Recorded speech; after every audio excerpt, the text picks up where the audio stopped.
This is a story about a quilt and me. I've sewn all my life, and sometimes my hands put together things and I see the beauty at the end. Sometimes I put things together and look at them and it makes me think of a lot of things. In 2012, I found Grandmother's Choice. It was an online website of a block of the month. It would provide a pattern every week that would commemorate something in the struggle for women's suffrage, which is women's right to vote.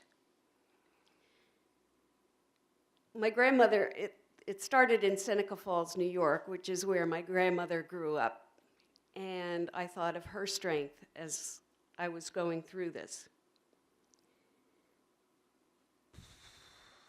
The quilt symbolized for me the strength of the women who went before me to stand up for themselves. This is my sister, who is the strongest woman I know, and she provided strength and support to me while I had radical life changes going on so I could get to a deep, vibrant, and happier place. The plan was to make a quilt for her in gratitude and one for me. I thought I would make it red and white, but then thought that would be too boring, so I added some black. I usually would use kits because it was easy, safe. This is her quilt. My goal was to have two quilts be relatively identical, but the fact was I could barely sit down to sew.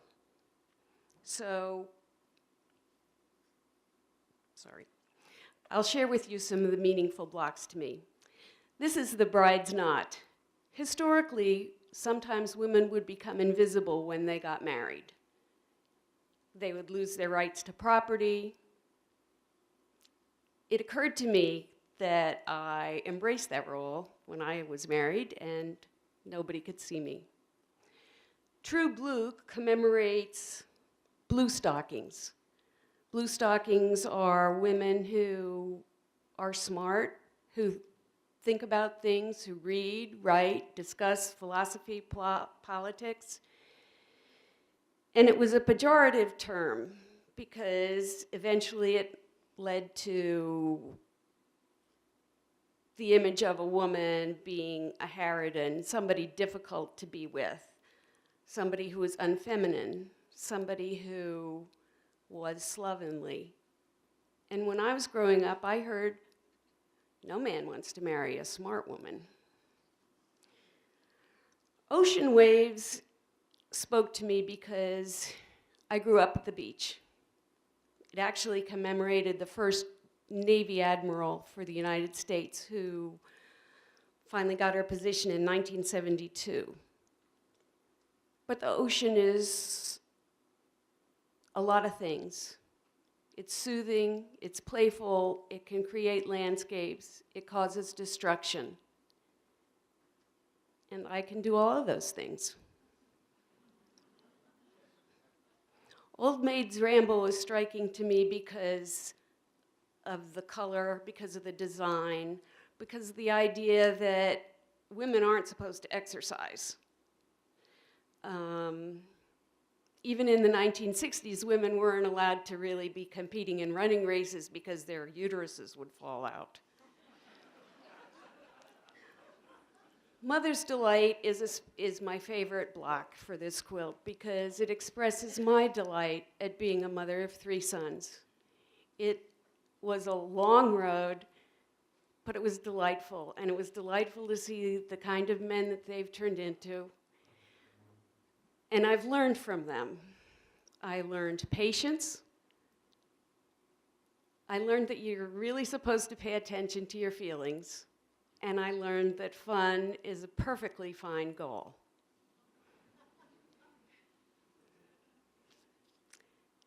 Fair play reminds me of kindergarten.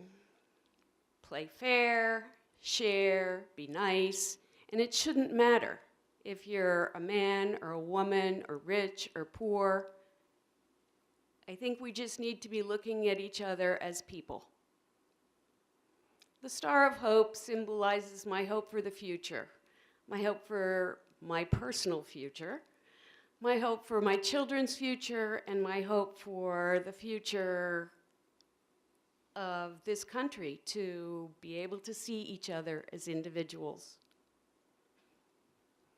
When I was putting together pictures, somehow I got a black and white picture of my quilt, and I see that it's sort of boring.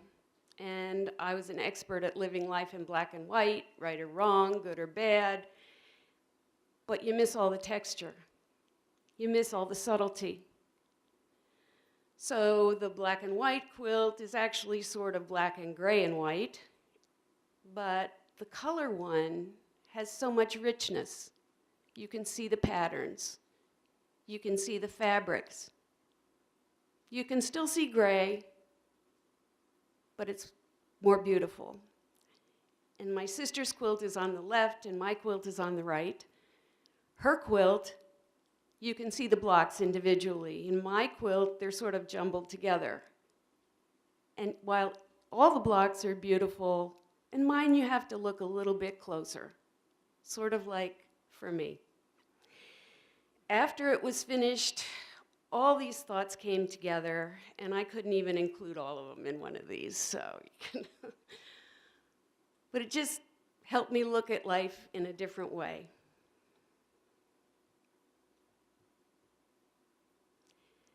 So this quilt was made for my sister in gratitude, but also it's for Asheville, because it gave me a safe haven. I met people who listened to me, who tolerated when I couldn't remember their names, who offered me help along the way, and I'm looking forward to the next wonderful part. Thank you.